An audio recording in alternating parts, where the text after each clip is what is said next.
Hey guys! Welcome back to my channel. Opak, medyo mababa lang ang ating energy level for today's video.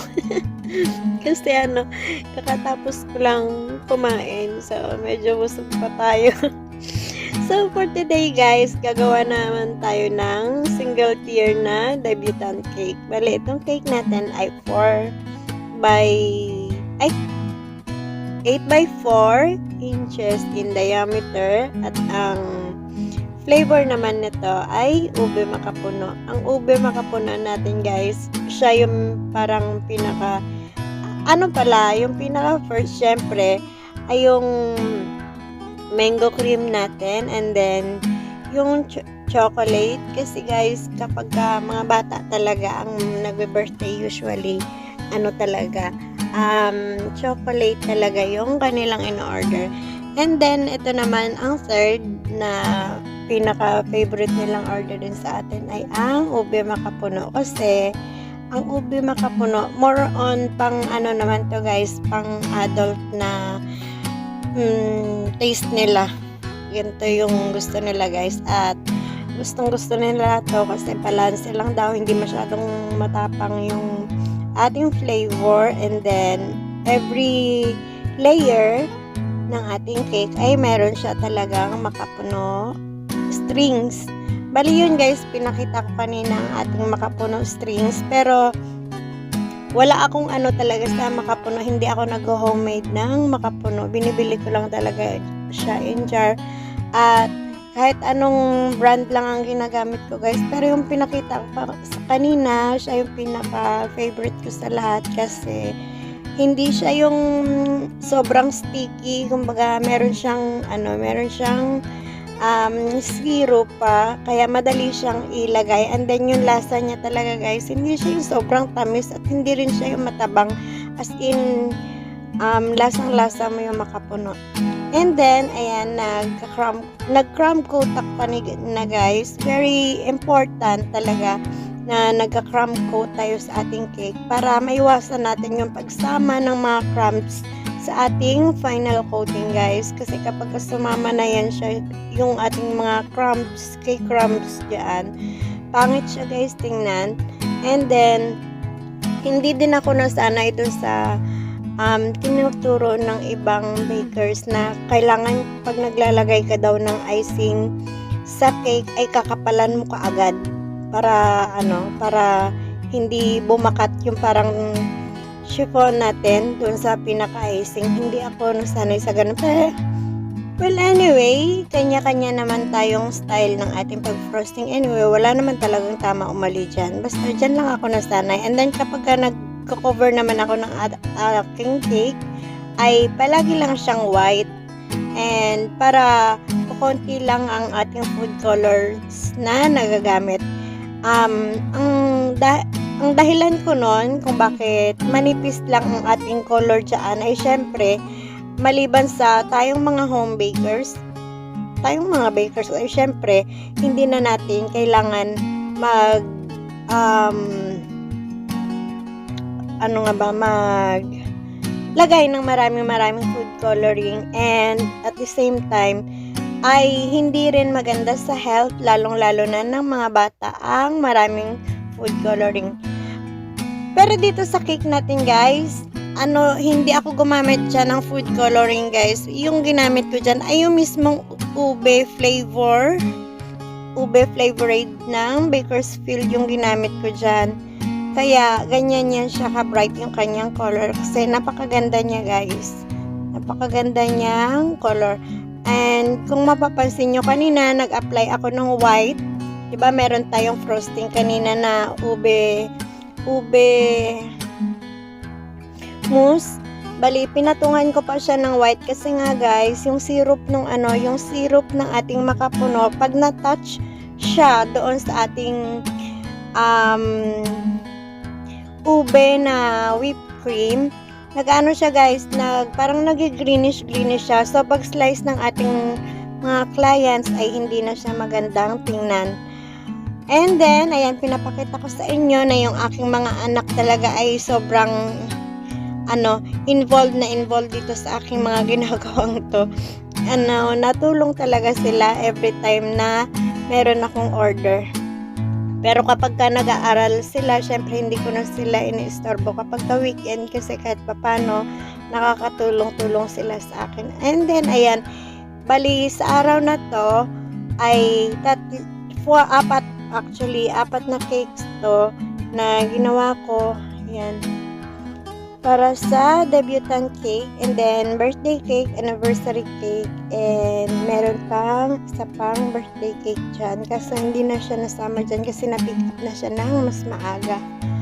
Ito kasing mga to ay pang gabi pa yung event nila. Ayan. I also want to thank Ma'am Nika for ordering this cake. Bali, si Ma'am Nika, si Miss Maureen, and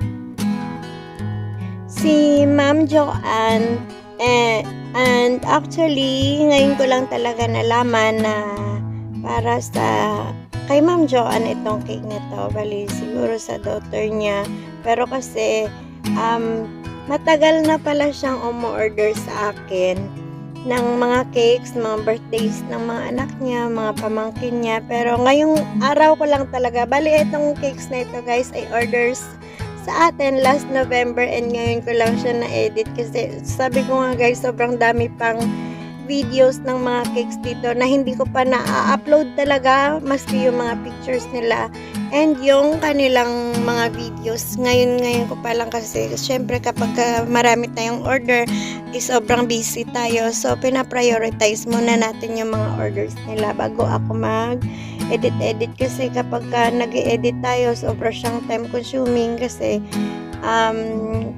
maraming in-edit, tinatanggal yung mga unnecessary movements natin, like pag nag-refill ng mga ating piping bags, yung tinatanggal na rin yun kasi hindi naman na siya kailangan.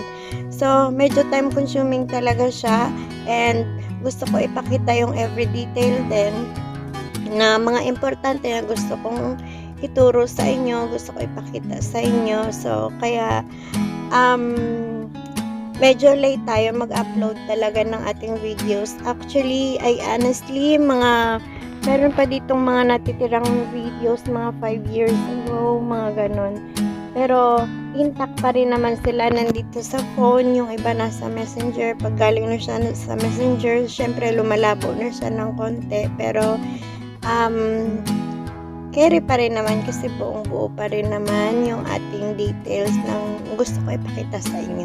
So yan, thank you Ma'am Joanne again kasi marami na pala siyang yun nga pa ulit-ulit ako no, marami na pala siyang na-order sa atin na cake, at ngayon today ko lang talaga nalaman na sa kanya itong cake kasi nag-upload ako yesterday ng reels regarding dito, ay kaninang umaga actually yun kasi ang tulog ko naman kasi wala sa oras, kaya parang kaninang madaling araw nag-upload ako ng reels regarding dito, and then nag-message sa akin si Ma'am Joanna, yun nga thank you so much kasi she made another bookings for her